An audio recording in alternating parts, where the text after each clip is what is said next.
Većina ljudi vjeruje da ih drugi ljudi naljute. Marko Aurelije je to vidio drugačije. Bio je rimski car i jedan od najpoznatijih stoika u istoriji. Vjerovao je da nas ne povređuje ono što se događa, već način na koji na to reagujemo.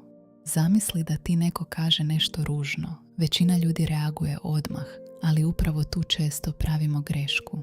Marko Aurelije je učio da između onoga što se dogodi i tvoje reakcije postoji jedan trenutak. Mali prostor, a taj trenutak je zlata vrijedan.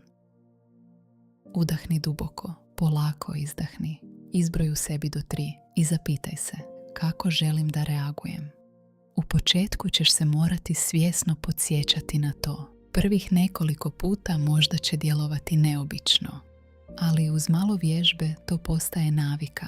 Vremenom ćeš automatski prvo udahnuti i zastati prije nego što reaguješ. I upravo tu nastaje sloboda. Ne možeš kontrolisati šta drugi ljudi govore, ali možeš naučiti kontrolisati svoj odgovor.